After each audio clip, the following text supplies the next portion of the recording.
مساء الخير خواتي وخواتي، مرحبا بكم كامل في قناتكم. ما تنسوش الاشتراك في القناة والضغط على زر الجرس ليصلكم كل جديد. في الأيام الأخيرة خرجت المؤثرة الجزائرية سالومي بمنشور صريح ومليان إحساس شاركت فيه متابعيها جزءا من المعاناة اللي راهي تعيشها في فترة الحمل، خاصة مع أعراض الوحم اللي جتها على حد قولها واعر بزاف وخلاها تمر بمرحلة صعيبة نفسيا وجسديا. سالومي قالت بصراحة الوحم جاني واعر بزاف وما حملتش والو، وراجلي وكرهته، عانيت بزاف، ربي يتمم لي بخير والعقوبة ليكم إن شاء الله. كلمات قليلة بصح وراها قصة تعب حقيقية خلت بزاف متابعين يتوقفوا عندها ويتفاعلوا معها بشكل كبير، لأنه بزاف نساء حسوا أنه كلامها يعبر على تجربة يعرفوها مليح.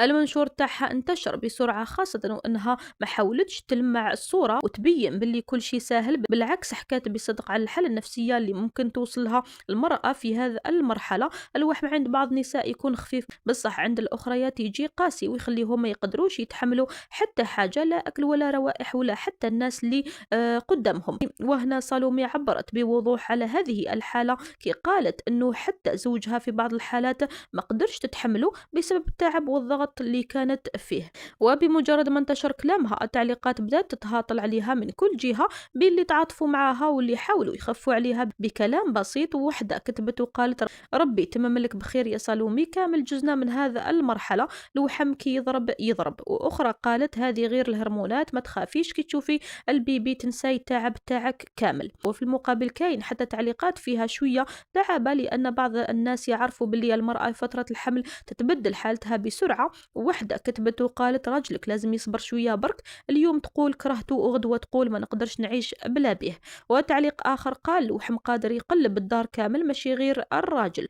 لكن رغم كل التعب اللي حكات عليه سالومي ما نساش تختم كلامها بنبرة أمل ودعاء، وين قالت باللي تتمنى ربي يتمم حملها على خير وتشوف مولودها بصحة وسلامة. وزاد دعات لكل النساء اللي يتمناو نفس الفرحة بعبارتها العقوبة لكم إن شاء الله.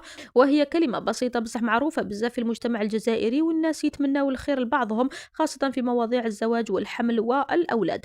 الكثير من المتابعين شافوا في كلامها صورة حقيقية للمرأة الحامل بعيدا عن المثالية اللي تبان في المواقع التواصل، لأن في الواقع الحمل ماشي غير صورة وفرحة، بل فيه تعب كبير، تقلبات في المزاج، وأحيانا حتى لحظات ضعف تحتاج فيها المرأة للدعم والصبر من الناس اللي قدامها. وفي الأخير تبقى قصة سالومي مجرد مثال عن آلاف القصص اللي يعيشوها النساء يوميا، بصح الفرق أنه هذه المرة القصة خرجت للعلن وخلات الناس يتكلموا عليها ويتفاعلوا معها، وين التعاطف والدعاء وحتى التعليقات الطريفة. الرسالة كانت واضحة، الصبر شوية برك والفرحة كبيرة راهي جاية إن شاء الله، وربي يرزق كل محروم بالذرية الصالحة. وفي انتظار اللحظة اللي تعلن فيها سالومي خبر الولادة، يبقى متابعيها يكتبوا نفس الجملة تقريبا في التعليقات، ربي يتمم لها على خير وتفرح بوليدها إن شاء الله.